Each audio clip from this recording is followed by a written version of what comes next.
What is going on, guys? Welcome back to the channel. As most of you guys know, I live in the wonderful state of Indiana, and one of the things you got to deal with in this state is the weather. Less than a week ago, it was about 70 degrees and sunny, and today, well, let me just show you. It is a brisk 27-degree morning out here, nice and crispy. But that's not going to stop us because we have got a new project to get in the garage. Man, it's cold out there. Let's go ahead and get the old truck fired up, get it warming up, and we'll get the trailer backed up to the garage.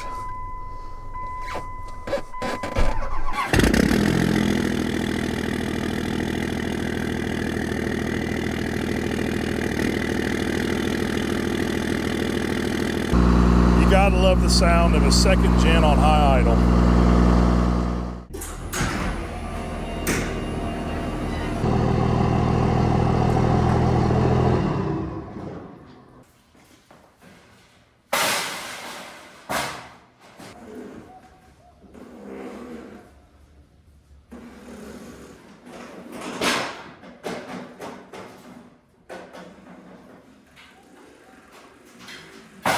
Oh. This is why hydro tractors suck. Man. Well, now that I've had time to somewhat catch my breath, we can go over what it is we're working on today. What you guys are looking at here is a Cub Cadet 1440. And I'm pretty sure it's the first Cub Cadet I've ever had on the channel. So with that in mind, go easy on me. There's a whole lot about these tractors I don't fully know. What I do know is that the 1440 was made between 1992 and 1997. It is, by all means, a garden tractor, not a lawn tractor. It came equipped with the heavy-duty hydrostatic rear end with the 5-lug hubs, and most importantly, what we're after is that horizontal shaft V-twin engine. Now before we go dig into the specifics of the engine, let's just take a little walk around this thing and let you guys take it in. Now the story I got on this thing, the guy that had it before me, he bought it in the non-running condition as well. He did tell me that he had it running on some starting fluid and that it needed some work done with the fuel lines or something.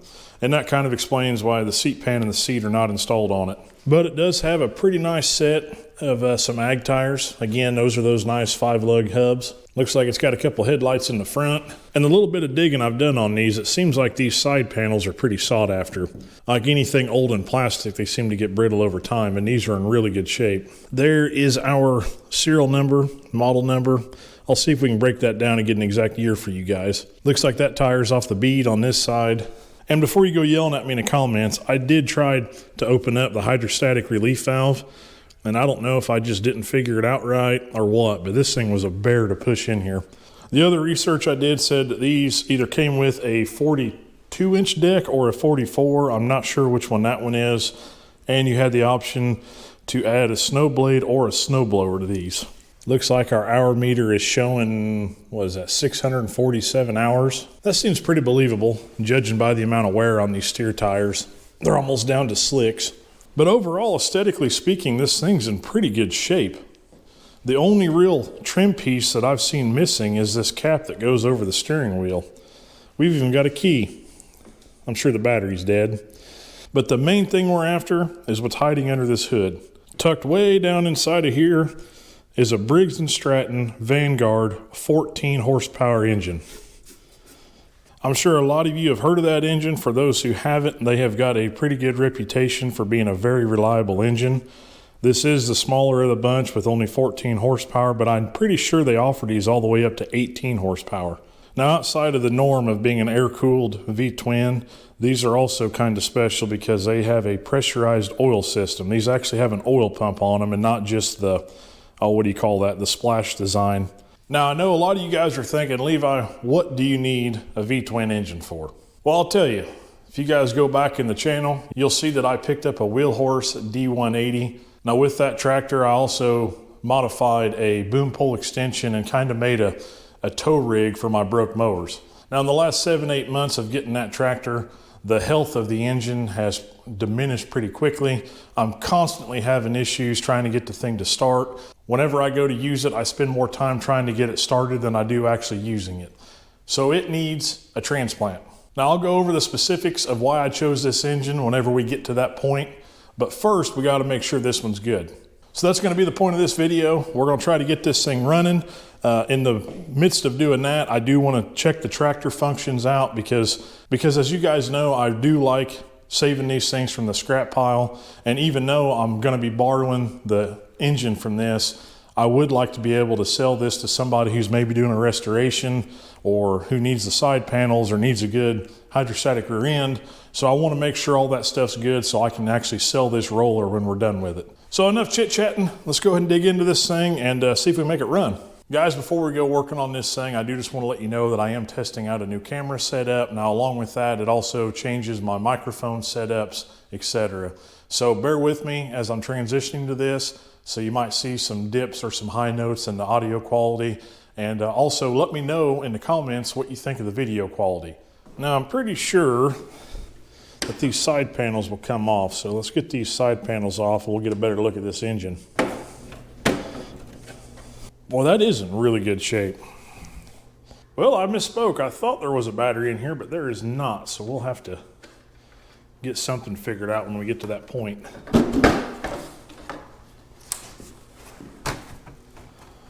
Boy, this one is also in really good shape.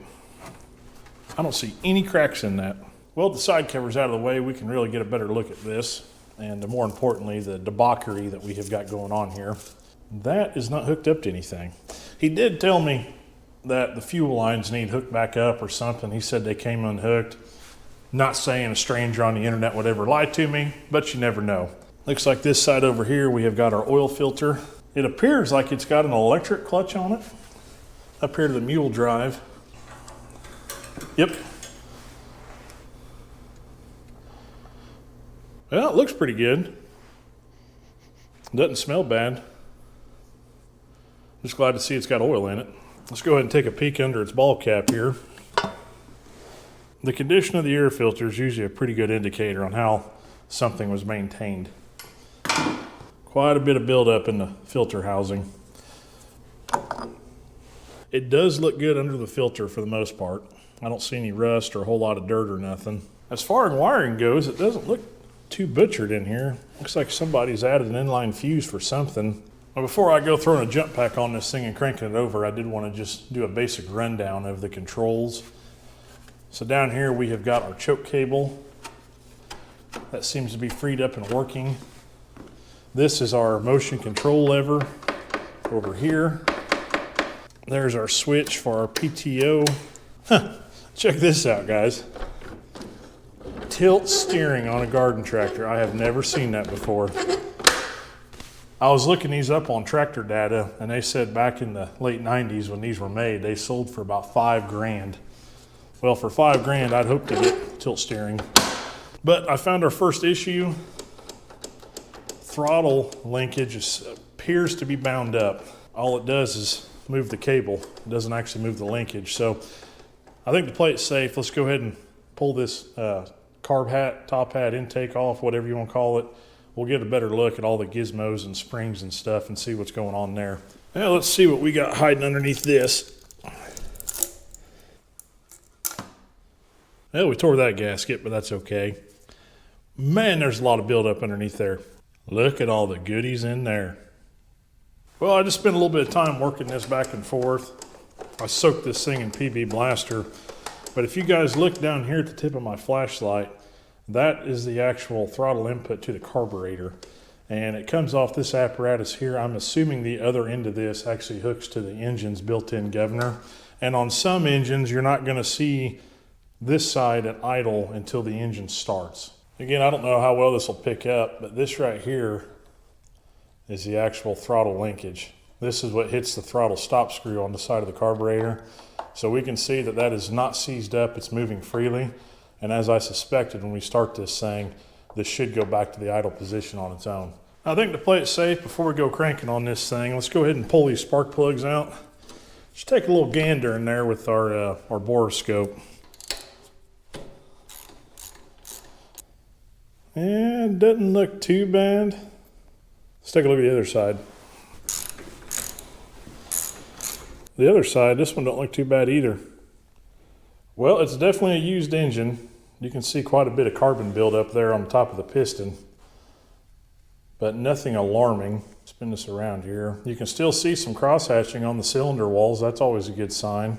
Well, this piston is further up in the bore, so I can't see as much of the cylinder wall. But what I can see is quite a bit of carbon buildup. Again, I mean, I'd say that's pretty normal for 700 hours on an engine. But you can still see that crosshatch in the cylinder walls, which is a good sign. So I feel pretty good about spinning this thing over. As mentioned, this thing doesn't have a battery, but I'm pretty sure this Gulu jump pack I've been using has got a forced start feature. And strangely enough, this thing has actually got automotive style clamps on it. Normally you see these with the eyelets, the small eyelets, you know, for garden tractors and lawnmowers. I have no idea what size battery this thing even takes, but we've got some lights on the dash. That's a good sign. I hear stuff clicking. All right, let's hit the key and see what happens here. Depress left pedal. It's got an idiot light here on the dash, guys, that tells you what's wrong. That's really funny. Fire in the hole. That is a sign of some bad connections on our clamps.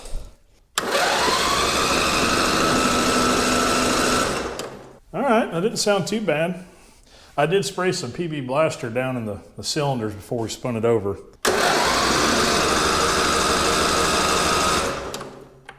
Very nice. Well, should we do the responsible thing and check compression? I think we better. I've got the gauge hooked up to what I'm going to call cylinder number 1, which is this one. So you guys watch that gauge. We're going to set this to full throttle, hit the key, and see what we got.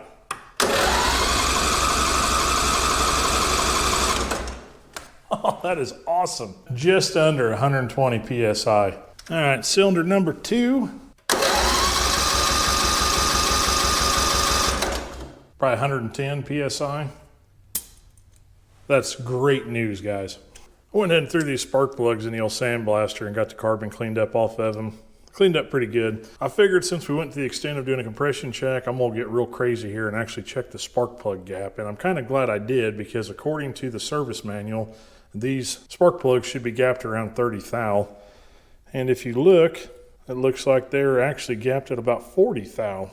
So I'm gonna get these tightened up, throw some anti-seize on them, get them put back in the engine, then we can check for spark. All right, I got the spark plugs put back in. I've got our tester in line here. I'm gonna spin the engine over again, and this time we're gonna make sure we got spark. So you guys keep an eye down here. That looked like some really good spark. I am gonna go ahead and pre-fill this fuel hose a little bit. This does have a vacuum style pump on it, so it should pull fuel from a gas can, but it might need a little persuasion to get it going.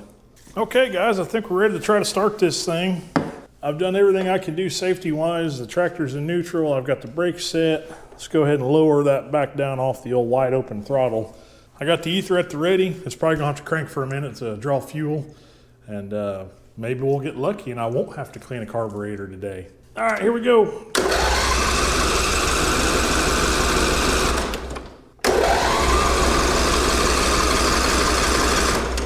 See if we can help it along a little bit.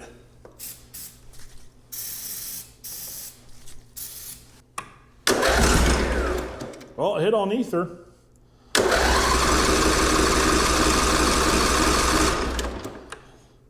Still not sucking any gas. Our filter's full, so I know it's pulling gas up from that can.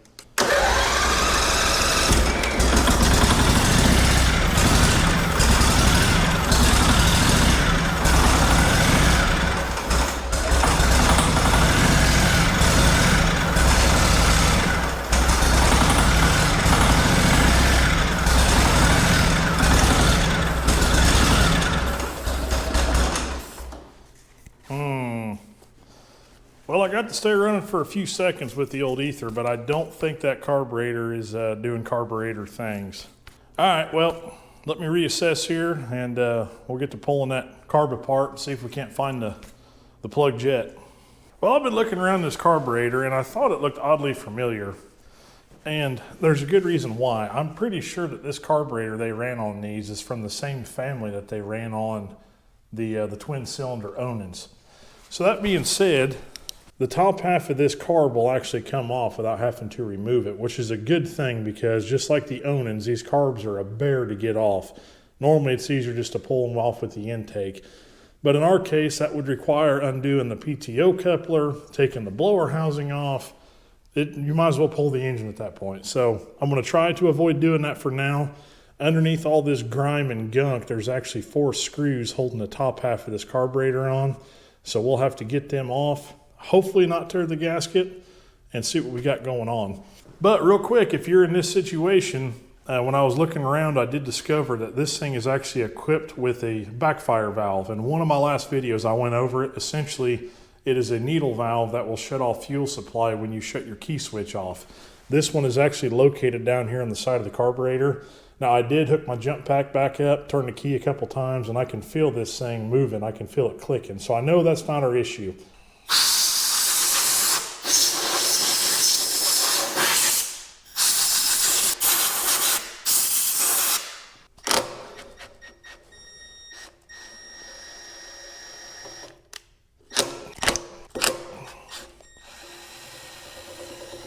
I'm taking my sweet time here to make sure that we don't have the gasket hanging up anywhere. We should be able to flip this up and over and get our choke linkage unhooked, like so. There we go. And we've got our gasket ready to come off. Now, it might be hard for you guys to see, but you can kind of see that bluish green fuel down in there. That is my fuel. That's my 2-stroke mix. So I know some fuel is getting in the bowl. So let's go ahead and get the needle and the floats pulled out. This right here is, I believe, our, what do they call that, the idle jet. And down here in this corner is where our main jet is. That's actually where that needle valve goes. You guys remember that valve I told you about? With the cover off the way, you can see that thing working like it's supposed to. So I know that's not our problem. However, the jet behind that might be plugged up. Oh, yeah.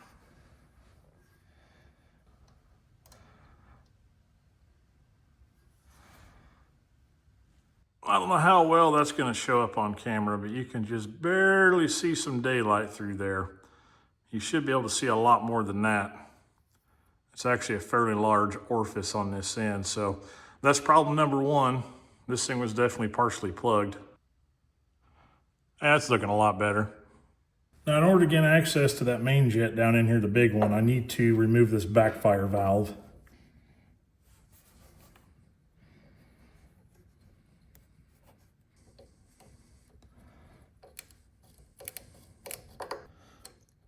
It's really going to be fun to get that back in there.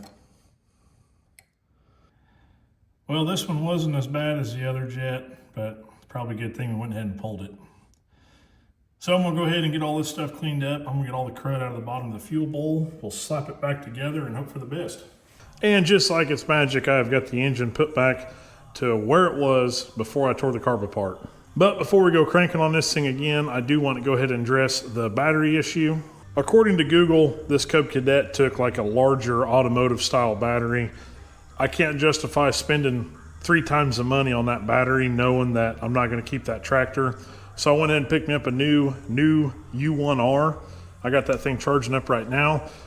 But in order to use that, we need to go ahead and change these clapped out, wore out battery cable ends. We'll go ahead and get these cut off and get some new eyelets put on it.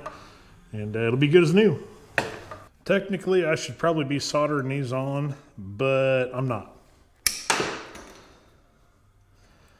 We'll just crimp them on as best we can, hope they hold. They should be fine. Again, guys, this is not the proper tooling to do this, but it'll get you by in a pinch.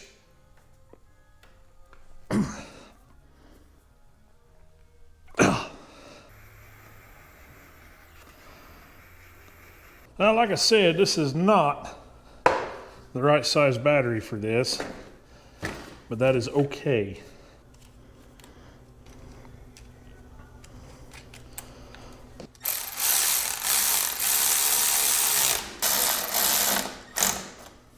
All right, guys, now I think we're finally ready to try to start this thing with a freshly clean carburetor.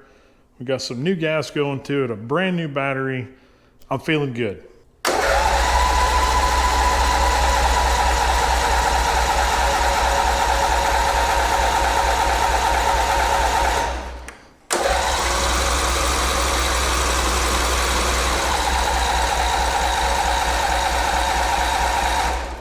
You know, I'm not seeing this thing pull fuel. Let's just start with the basics here. Let's make sure we have got fuel coming out of our fuel pump going to the carburetor. Let's keep an eye out here. We should see fuel blowing out.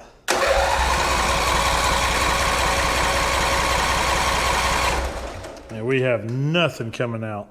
Okay, well let's change this real quick. All right, we're gonna bottle feed this thing straight to the carb. No fuel pump, no filter. There we go.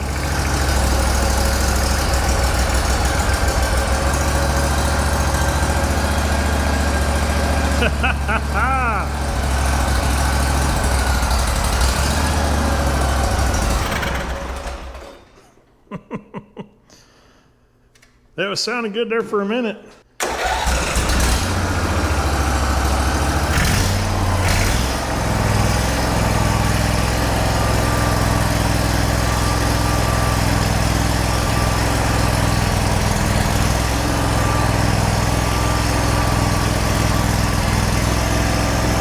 Sounds really good.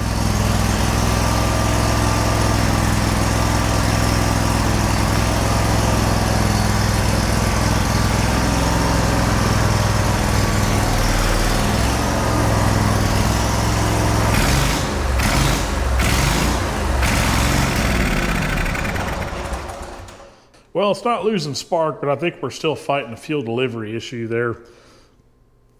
And it's probably that fuel pump.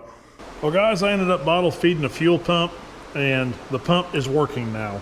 So I think that we were just asking too much of that dried out old pump to try to suck fuel from the ground. When I fed it vertically, it started pulling it just fine. So I'm going to go ahead and say that this pump is fine. With that out of the way, now we can see about trying to get the factory fuel system hooked back up. He told me there was some messed up valves or messed up fuel lines somewhere, but I'm not seeing any issues. This line right here that was laying down inside the frame rail here, this is the fuel line that comes from the tank. It would join up to that fuel filter and then go straight to this pump. I followed that fuel line back here to this tank. Right here's your needle valve. This is what shuts the fuel off. It was shut off. I've got this thing lubed up, working pretty good.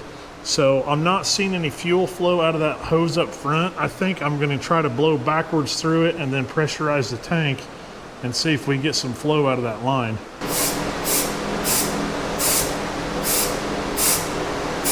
Well, we got no flow. Let's try going the other way with it. We got nothing. Well, as you can tell by the mess, I'm figuring out the fuel system.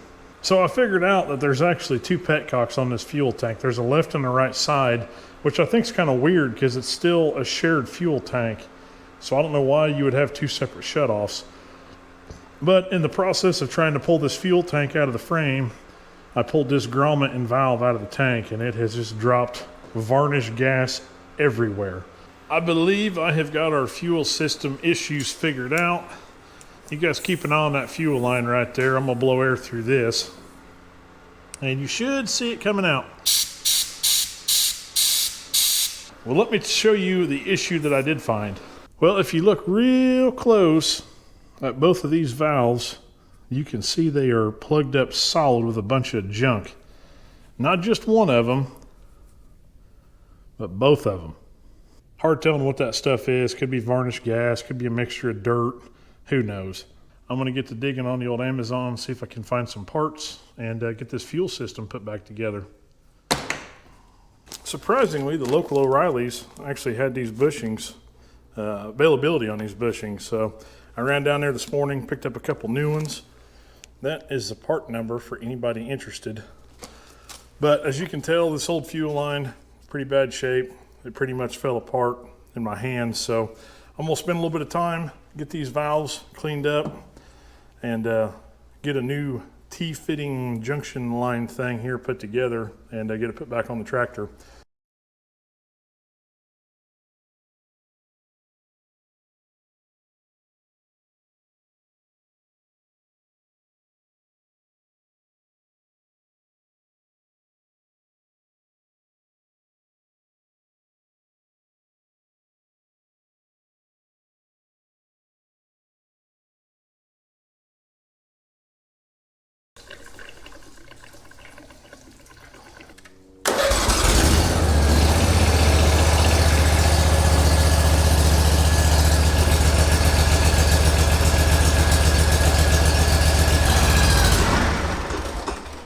That filter is still bone dry. Man, everything just points to a bad fuel pump. That thing should have been pulling by now. We had fuel sitting on it all night. Maybe that pump is bad. I'm trying to think, I might have an extra we can throw on it just to test and see. Let's try that before I blow that fuel tank up by pressurizing it. Well, I dug in my parts stash and I've got one of these Walbro style fuel pumps. At first I thought the fittings were wrong, but I think this pump's actually mounted somewhat upside down. So that would make sense why it looks like that. So this should work.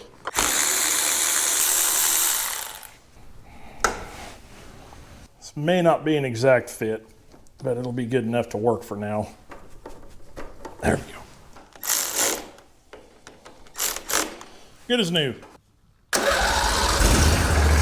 There it is.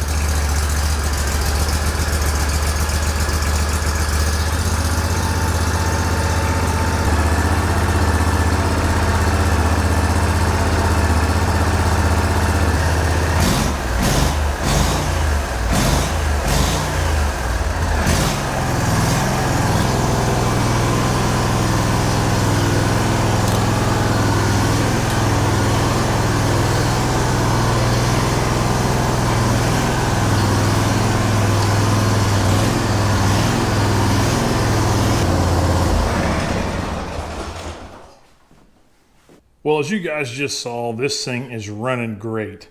And best of all, I tested the transmission. Forward seems to be working, reverse seems to be working. That's great. So now I kind of want to see about actually getting this thing somewhat put back together so we can try it out. I'm anxious to see if that deck's going to work or even if that clutch works. But like I talked about in the intro, the left front tire on this thing was flat. Now my first thought was just to pull a spare off one of my wheel horses outside. But I owe credit where credit is due. These Cub Cadets actually have a much beefier spindle setup on them. I didn't measure it, but if I was to guess, that's probably an inch diameter spindle, whereas the wheel horses, I think, are 3/4, give or take. So that being said, a wheel horse wheel will not fit on this, so I'm stuck trying to do something with this old crappy tire. I did the spray and pray with some ether, hoping it would stick long enough to test the tractor out, and yeah, didn't happen. So I think we're gonna burn up a tube on this thing. I have got one more left in the stash that we can throw in it, and fingers crossed that it goes well and we can try this thing out.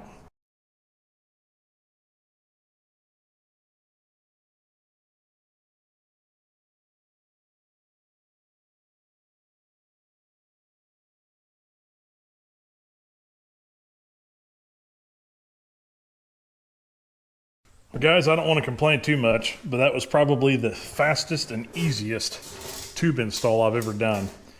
It appears to not be leaking air, which is also a plus, but let me throw this back on and we'll have the tire situation handled.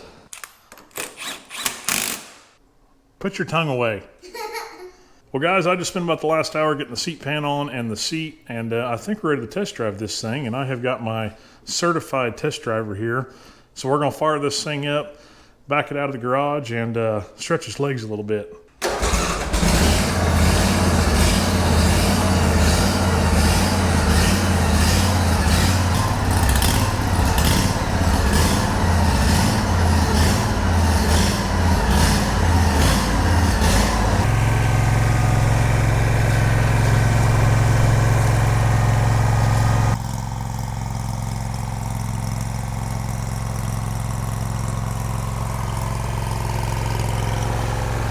Hey, Landon, go ahead and stop it. Pull the lever back. Yep, pull it back. Right there. Hold on, don't move. Let's see if the deck works. Oh, that's gonna be a no-go on the deck.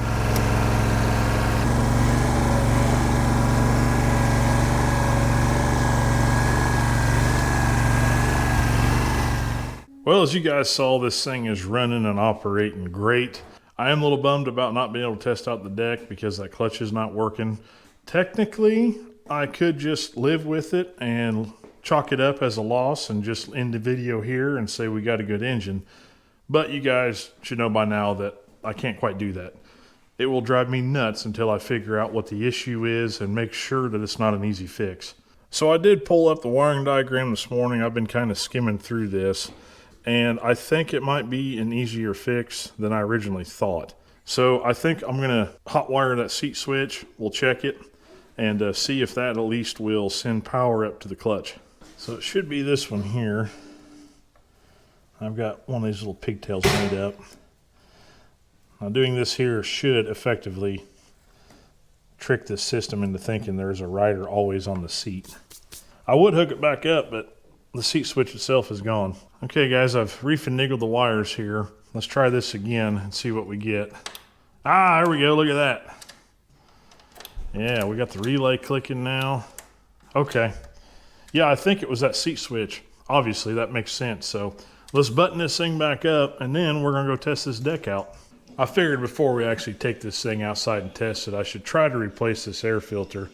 I found this one in my stash, and it is a little bit taller, but I think it's gonna work.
Guys, when I brought this thing home, I really had no expectations on what I was going to get out of it.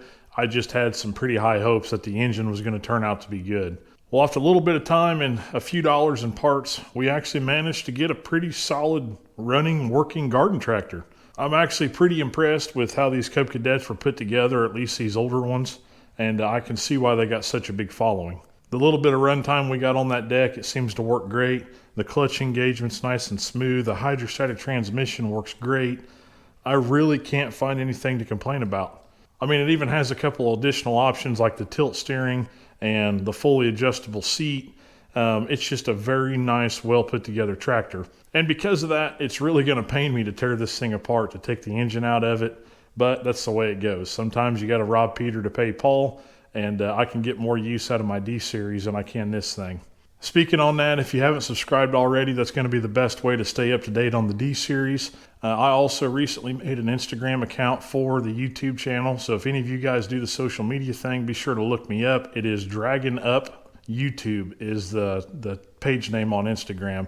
I'll be doing some routine uploads, just showing the different projects and stuff I'm working on currently, and it's the best way to stay up to date in between uploads. So yeah, guys, that's going to do it for this one. Hopefully you enjoyed it. I had a blast working on this thing, and I'm going to get to work on getting that engine out and getting the rest of the tractor sold. If any of you guys are interested in some of these parts, feel free to reach out to me. And if they have something here that I can help you out with, I'll do what I can. So until next time, I'll see you guys later.